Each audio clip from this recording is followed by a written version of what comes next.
If you just had a baby, you're probably running on little to no sleep right now, right? Today, we're going to be talking about how much sleep both women and men need after childbirth, and more importantly, why it's so crucial for your health and your family's well being to make sleep a priority.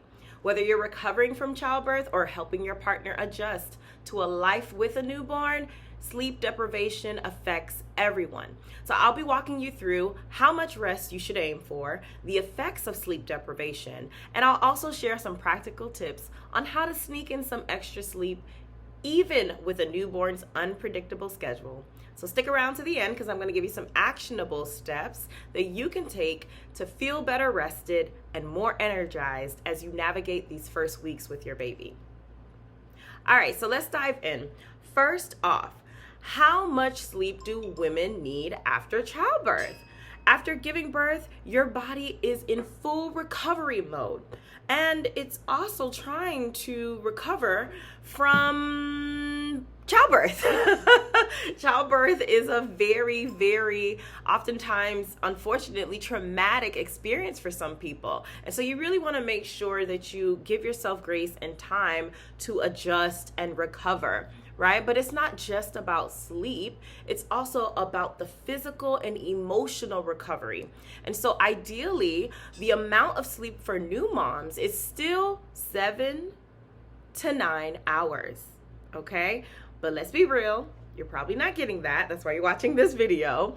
Most new moms aren't getting that, right? And so what can you do about that? So my first tip for you is to make sure, number one, and I tell this to all of my doula clients, and this is something I did with all 4 of my sons. I gave birth to 4 babies. The first tip is try to sleep whenever your baby sleeps. Yes, that means try to sneak in a nap during the day or getting yourself to bed super early. Right? Short naps can make a huge difference, okay? And let me tell you, I am a nap magician, whatever you want to call it. I know how to take naps, okay? And my baby's trained me to do so. So I don't care if it's a 90-second nap, a 90-minute nap, which is my favorite thing in the world. It's really, 90 minutes or so, somewhere around that sweet spot is great for me. And it's usually what a baby's gonna do, right? Babies are typically on a 2 to 3 hour kind of schedule with their sleep patterns. And then sometimes, of course, there's special periods of times where there's growth spurts or changes going on developmentally in the baby where they might adjust, and it might be about 90 minutes and sometimes seemingly every hour. But if you're aiming to start to lay yourself down right when your baby goes down, then you kind of set yourself up to sleep around the same time that your baby's sleeping, right? So even if you land somewhere near 45 minutes, that is better than nothing. So tip number 1, try to sleep whenever your baby sleeps. Number 2, try to go ahead and get help from your partner or your family or your friends, other caregivers, other folks that you are okay with your baby being around. Get help from them, right? They can help you with so many things, right? So even an hour of uninterrupted sleep can feel like gold. Okay? When you're constantly waking up for feedings and diaper changes. And people underestimate the impact that this can have. As a postpartum doula, what I like to do is make sure that all of my clients get an additional 2 hours or more of rest. And the way that I do that is I encourage them to get rest, and I take care of the things that they want to do, but really shouldn't do because they need to focus on getting rest. So that looks like your partners, dads, whoever's around you to make sure you get sleep. And so now that we're talking about dads, I want to say this. The truth is sleep needs don't change drastically for men after childbirth. They also still need about 7 to 9 hours per night. But like moms, they might not be getting it, right? Because they're helping out at night too. And so that's where I come in as a postpartum doula supporting overnight. And we're able to make sure dad gets that full night of rest. And mom, if she's breastfeeding or formula feeding, bottle feeding, and wants me to wake her up to pump breast milk, then she's still able to get, like I said, that minimum of 2 hours or more of sleep. And so in that time frame, guess what I'm doing? I'm helping with diaper changes, I'm burping baby. Sometimes that takes a little minute. And then after you feed your baby, you want to have your baby sitting up for a little bit so that they don't, spit up or, the milk stays down. So those are the things that I'm doing to save time and energy. I'm folding laundry. I love folding laundry. I'm a little Marie Kondo with it.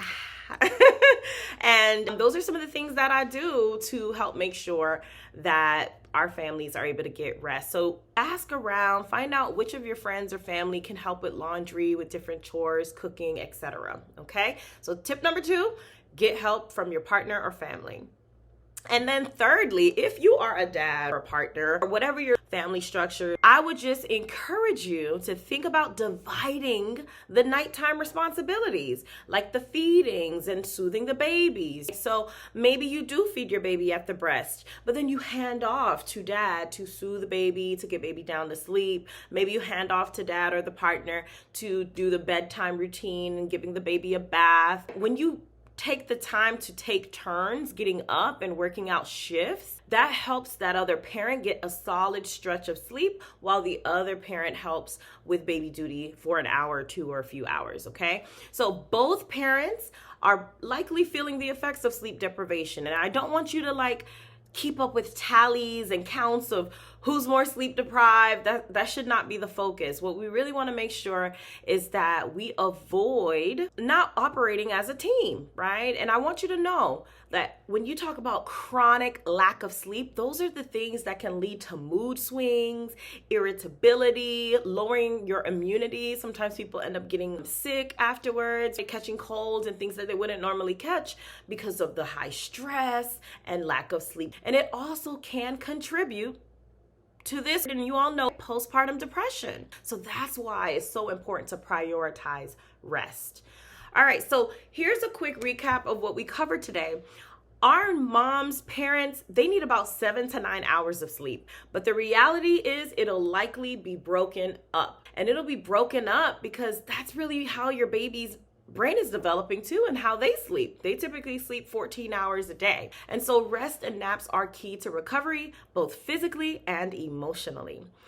Number 2, new dads and partners, they also need around 7 to 9 hours, but their sleep may be interrupted if they're helping with baby care. So sharing responsibilities and taking turns at night can make a big difference. And then the most important key takeaway is prioritize your sleep as much as possible, even if it's in short naps or adjusting your schedule to get a little bit more rest. Sleep will help you to be more present and also help you to be a more patient parent. As a mom of 4 boys, I can tell you one of the key qualities that I had to work on is patience, right? And so that is something you will, be able to massage as you support your baby. Now it's time to take action. And so what I'd like you to do is make sure you download our Sleep as Self-Care Guide, which will help you create a sleep plan with your partner that allows both of you to rest. Maybe it's taking turns with nighttime feedings, or maybe it's calling in help from a family member 1 or 2 times a week. Whatever it looks like, don't wait. Your health and your well-being matter too. And getting some solid sleep will make these early parenting days much, much smoother.